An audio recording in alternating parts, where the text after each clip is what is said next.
and streaming audio live on RTC Channel 5. On your Thursday morning, 7:30, we welcome to the studio by way of telephone former United States Senator Joe Donnelly. Senator, good morning. Good morning. Thank you for having me with you today. Thank you so much for joining us, and you're going to be back in Rochester this weekend, right? I sure am. I'm going to be there on Saturday. I'm going to be at the Democratic annual dinner, and I'm really looking forward to it. Of course, the better part of that is Mrs. Donnelly is coming with you.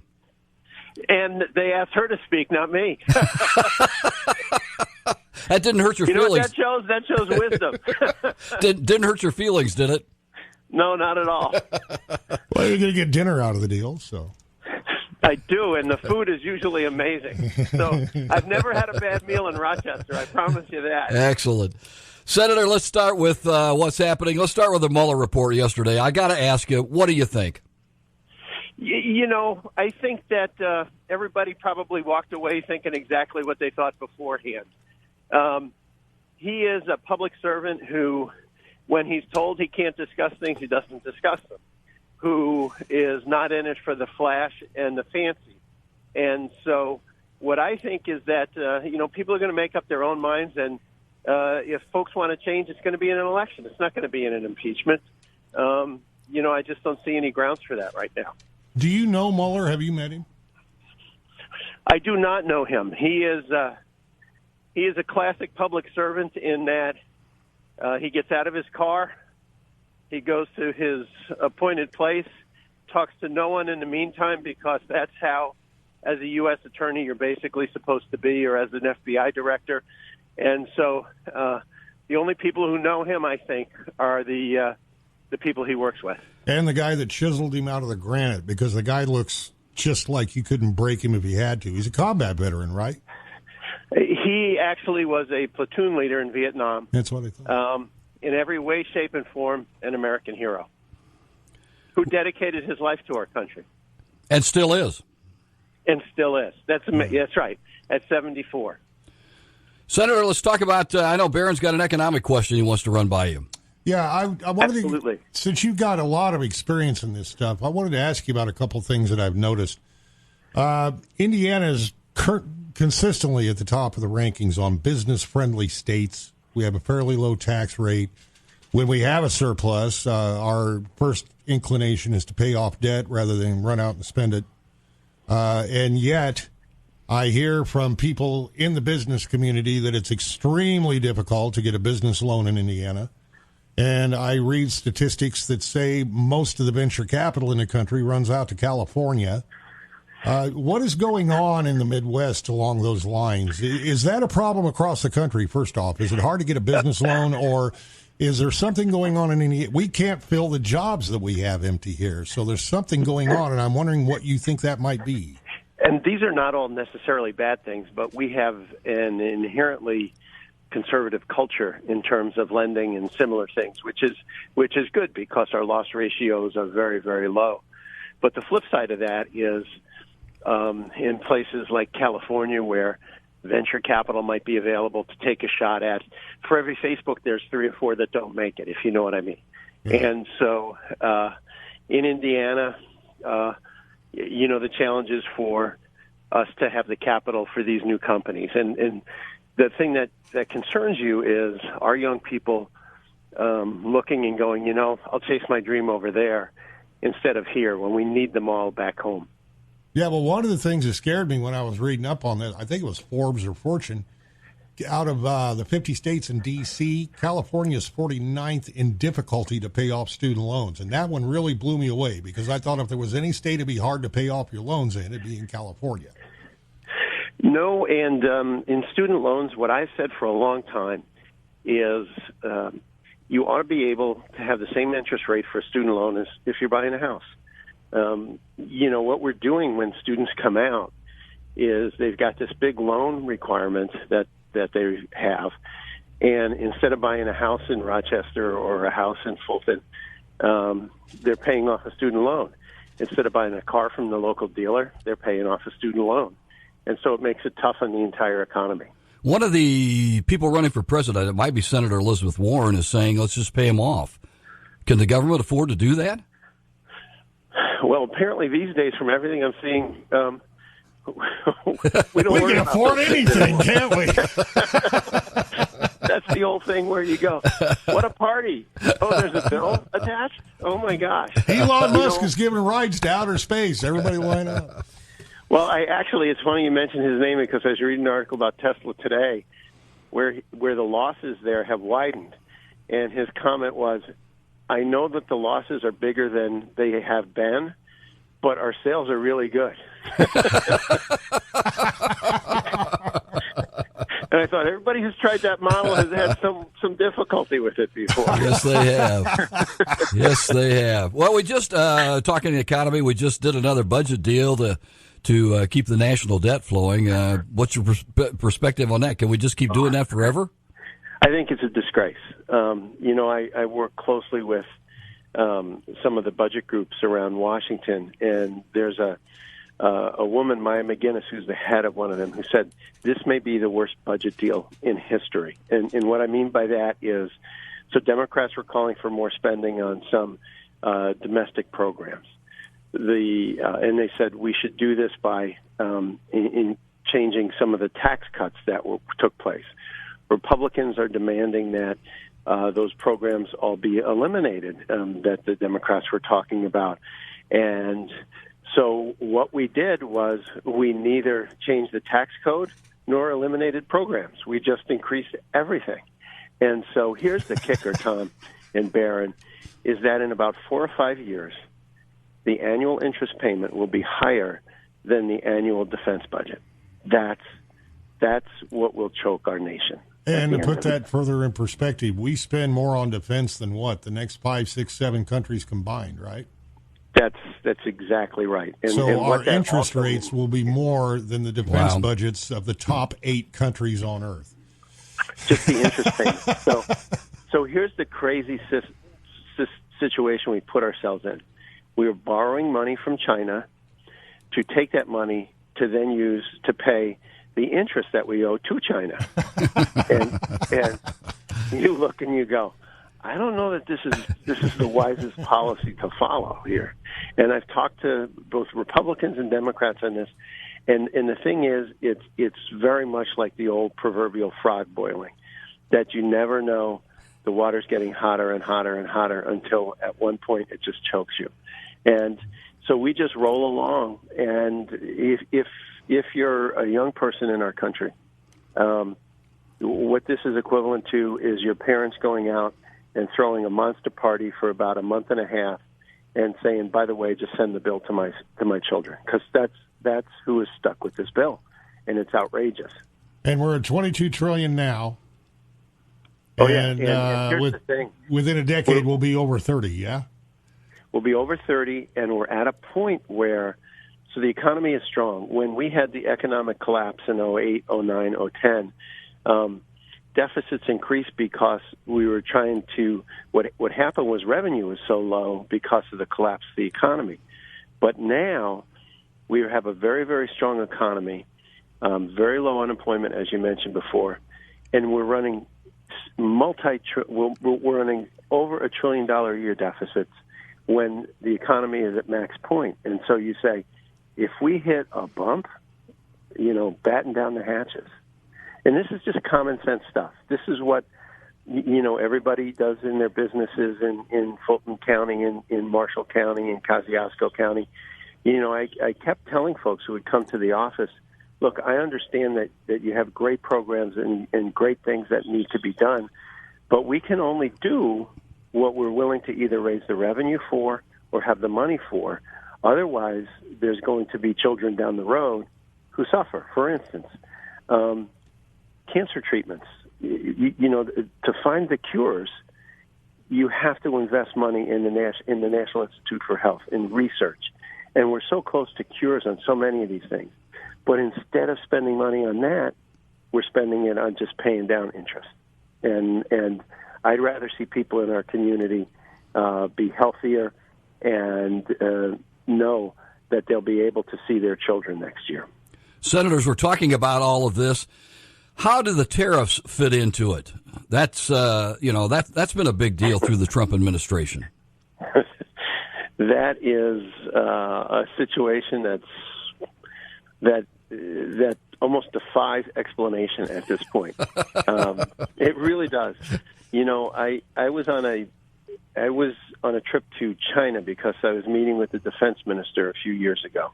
We were going over North Korea to try to. I had responsibilities in the North Korean field, and went to meet with some of their defense ministers in China to go over North Korea's behavior. And on the flight back, it was a flight from Beijing to O'Hare. Was a bunch of soybean advocates, soybean farmers from home and advocates from home. And they had just been on a 2-3 week trip to all different parts of China because they were creating closer and closer ties to their markets and with the people who bought their products. And they were very excited because it was a great trip and sales were great. All of that's gone. And so did we need to fix the unfair tariff situation or the unfair situation on the Chinese and India cheating on steel? You bet. But it is like Tom saying, I need to fix my driveway, so I'm going to blow up the house. And that's what we've done, you know. And our farmers have struggled and suffered because of it. Senator, something we've talked about before, Tom and I have talked a lot on the air with various people about, is the whole automation and AI, artificial intelligence thing. And from everything we see, the Chinese are simply handing us our behinds on artificial intelligence. And the thing that makes me worry about it is artificial intelligence. Some kid in China right now is using that to see if just for kicks he can figure out a way to do a first strike without having a retaliatory strike or take out an entire electrical grid for part of the country or what have you. How do we deal with this? Because it's obvious that most people in both parties aren't even paying attention to this, and that's not just at the federal level. It gets down to the state and local level. Yeah. Well, with a lot of this, I really feel it is getting back to the basics of making sure that in the educational system we're teaching science and technology and engineering and mathematics as well as reading and writing. Those are the basics that built our country. I'm the grandson of immigrants, and the education is what gave our family a chance. And, I don't go to school to feel I went to Catholic grade school with the nuns. That's why you were hooked up with North Korea and brought back old memories. They were not overly concerned about my personal happiness. They didn't give you a safe room to hide in or anything? They were much more concerned about my ability to spell. And so we need to make sure that we, at everywhere like at Rochester, that you can get a great education. I know the Zebras have a great school. And so we need to be serious about those things, and we need to be serious about the policies we run in this country. That look, we have roads that you can barely drive on, and to pretend it's other than that is just not right. And so we should have had an infrastructure bill passed about 3 years ago, and it costs $1 trillion. It could have been paid for, and this year alone we're running $1 trillion deficit. And guess what? Not 1 mile of road is being paved for that $1 trillion that's gone. And we could have done the whole thing. Not a good situation. Senator, you mentioned North Korea, and they're saber-rattling again, firing a couple missiles yesterday, and I wanted to ask you about that. It's a dangerous. He's looking for attention. He has a constant need to want to be recognized by the world as an equal. And so that's what this is about. And as far as I can tell, there's no real policy that we have to deal with this. We used to have a policy of it was almost 3 or 4 pronged that off the coast our Navy was there just to track immediately if missiles are used. That our Army, our motto in South Korea is ready to fight tonight because the DMZ is so close to Seoul. And so you have both of those things in place. Then you're not afraid to have a dialogue ongoing with Kim Jong-un. But at the same time, what you do is you have to be upfront and honest and just say, look, the second you do this or do that, the consequences will be so great that you don't even want to think about those things. And if you're upfront and honest on those things, and he knows how serious you are, you get a better.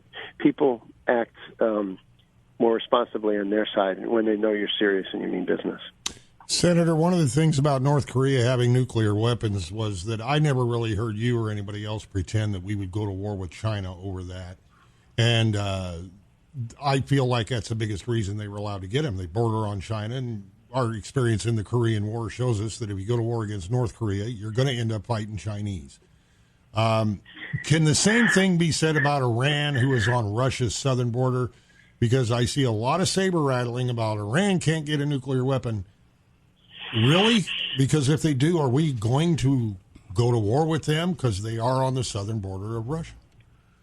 Well, or at least Russian Muslim states, I should say.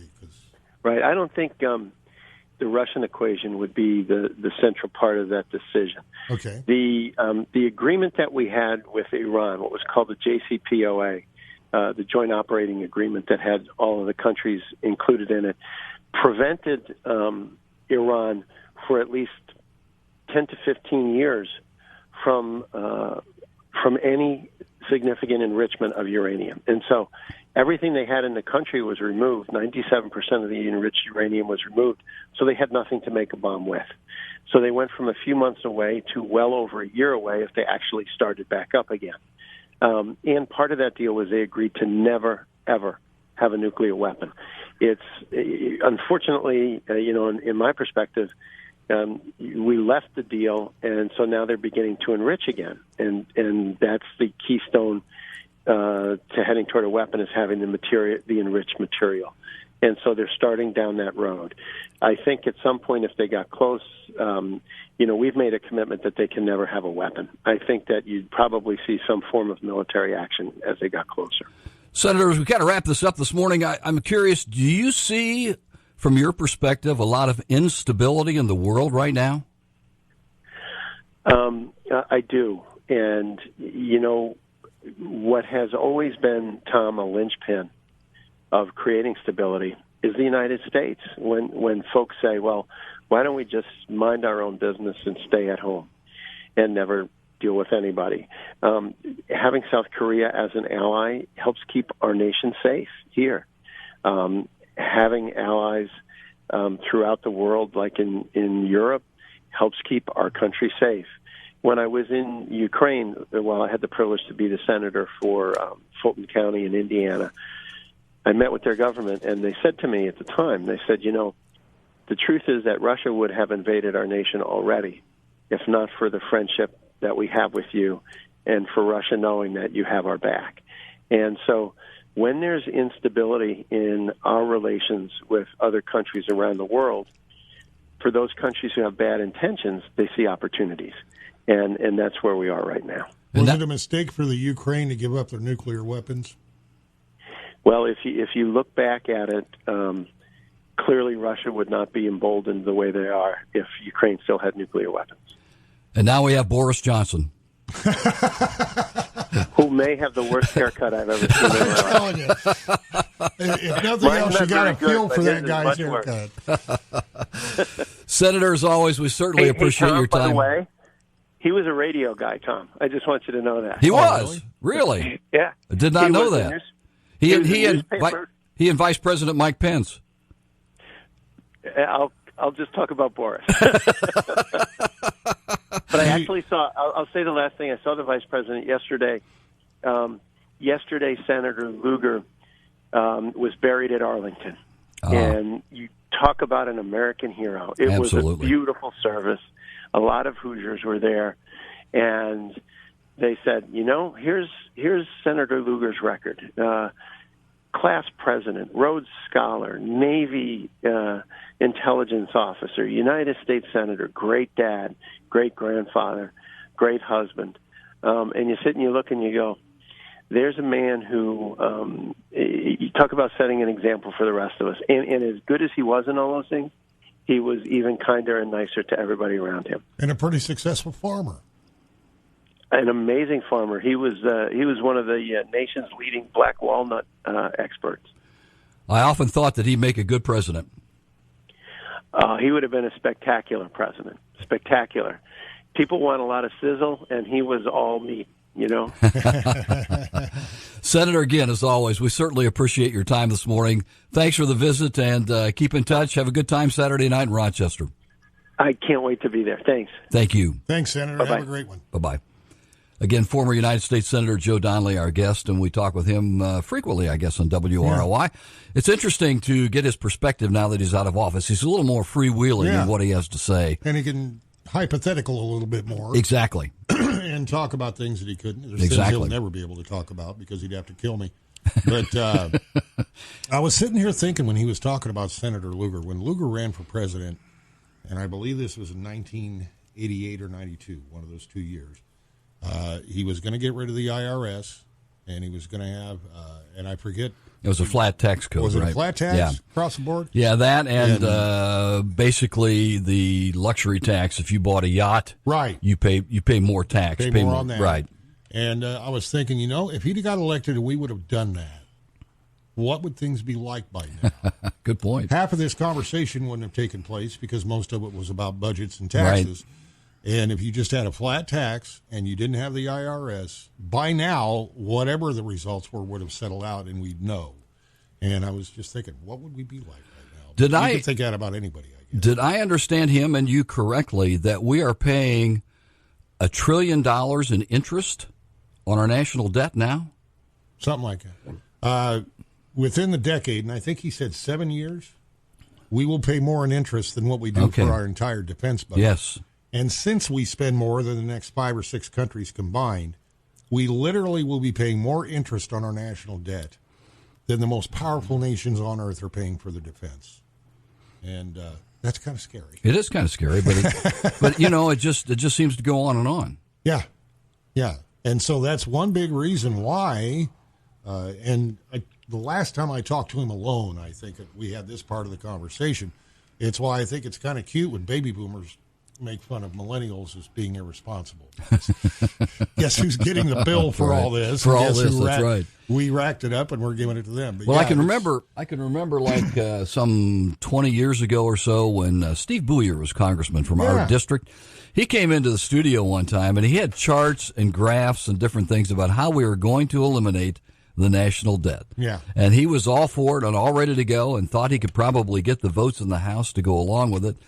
And it just kind of went away. Yeah. That whole concept just kind of went away. So Mr. Booyer went to Washington. So I don't know. You remember 2007 we talked to the Comptroller General of the United States? Yes, I do.